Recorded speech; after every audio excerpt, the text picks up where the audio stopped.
1949, a forest fire broke out in Man Gulch, Montana. Smoke jumpers were parachuted in a team of 15 headed by a foreman named Wag Dodge. The fire exploded. It was moving over 600 feet a minute, faster than most people can ever run, and so 15 firefighters were trapped. Wag Dodge had an idea. He knew that they would lose the race back to the top of the ridge. So he suddenly stopped, he lit a match, and he lit a fire at his own feet. And the fire spread around him. I imagine the other smoke jumpers thought the guy was crazy. But his idea was this: if I burn the fuel around me, then when the fire comes and overtakes me, I'm safe. I'll be in what came to be known as an escape fire.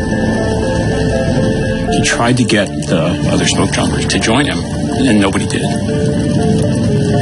The fire overtook the crew, killing 13 men and burning 3,200 acres. Wag Dodge survived, nearly unharmed, in his escape fire. It's just tragic to think of the answer being there, but just in the moment, not able to see it.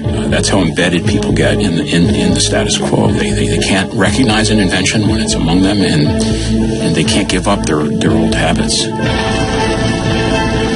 We're in Man Gulch. Healthcare, it's headed for really, really bad trouble. The answer's among us. Can we please stop and think and make sense of the situation and get our way out of it? It's the same challenge. We have had enough!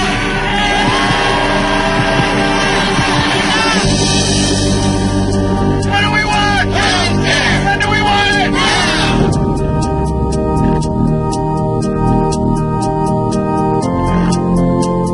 All I hear is how we're going to give more people access to the present system and how we're going to pay for it. And to me, that's not the only issue. The present system doesn't work, and it's going to take us down. We need a whole new kind of medicine.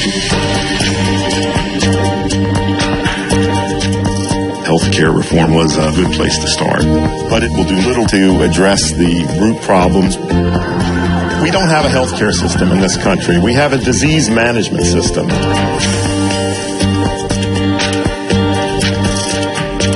People often think it has to be a new drug or a new laser or something really high-tech and expensive to be powerful. And they have a hard time believing that these simple choices that we make in our lives each day can make such a powerful difference. We're in the grip of a very big industry, and it doesn't want to stop making money. At the executive level, what's most important is meeting Wall Street's expectations. And they have to. These for-profit companies, by law, have to serve shareholders. You almost forget that what you're doing is providing health care. The healthcare system is unsustainable. We're spending almost twice as much in America as any other country on earth. We're really mortgaging the future. Not just the health of healthcare, we're talking about the health of the nation.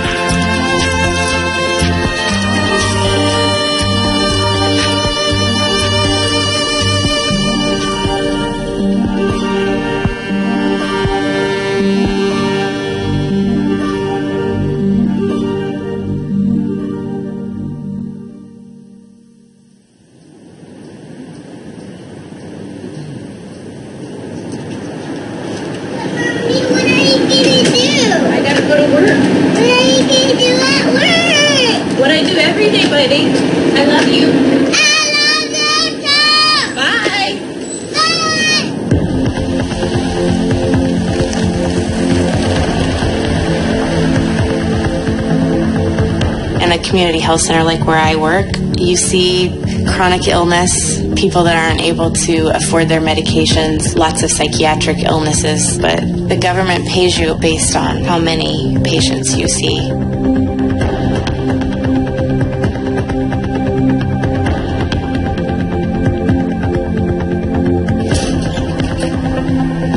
I think we have about 25 patients for today for Dr. Martin. I think 5 or 6 of them are on the waiting list. If they're an easy 15-minute queue, I'm sure we can probably squeeze them into the schedule.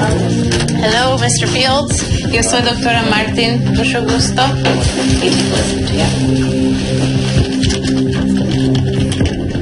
All right. Who's next? Hello. Hi. How are you? Well, first of all, my son's in the Air Force, and he's 21 on Sunday. And he's not here? Where's he at? Germany? Yeah. And you're missing him. I am. And I moved out from my boyfriend in December, and I work 6 days a week, 5:30 to 7:30, and I'm tired. Whoa. Yeah. So it sounds like you're feeling really overwhelmed right now. Sorry. So don't be sorry. Did you have anything in mind when you came in here today? I was on Celexa for a while, and that seemed to help. So you were thinking about medication? If you can think of anything else. I'm a little bit wishy-washy on the medication because medication is not the problem. It's not. Yeah. The problem in your life is that you've got too many things going on and you're overtired.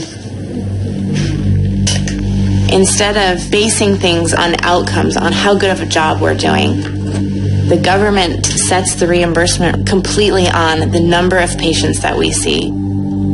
It doesn't matter how complicated they are, how much time that we spend on them, it's just a number, 1, 2, 3, 4, 5.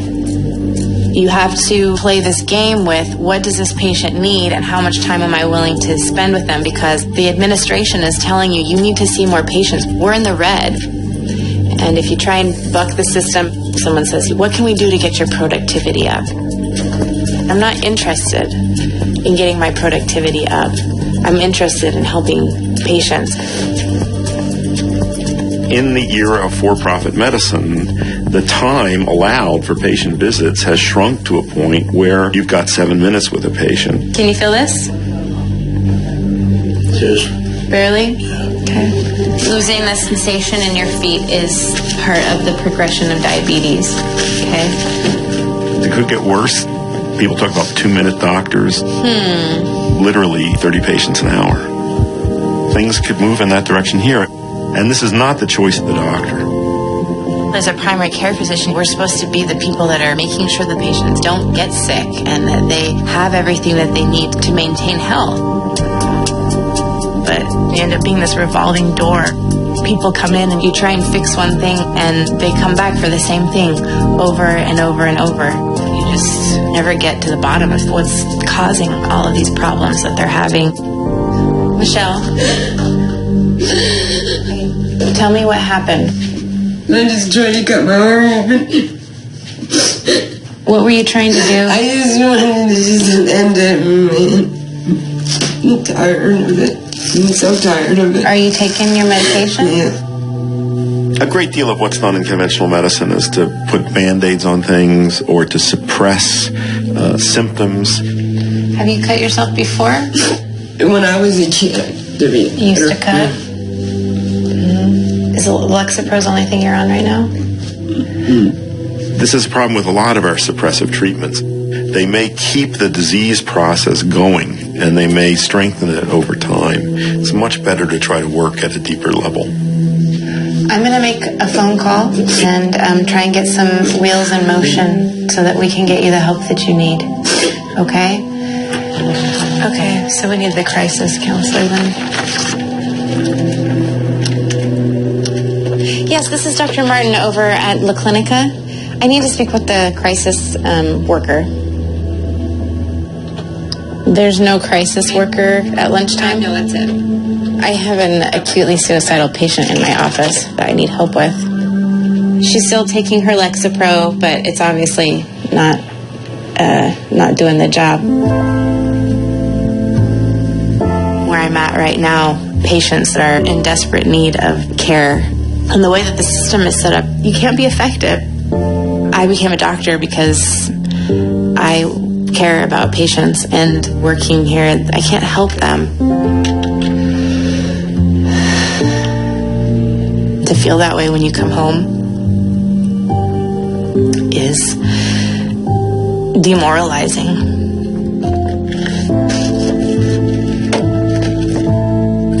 There has to be a different way of doing things.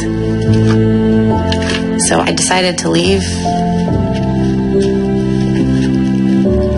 It's hard to say goodbye to the patients.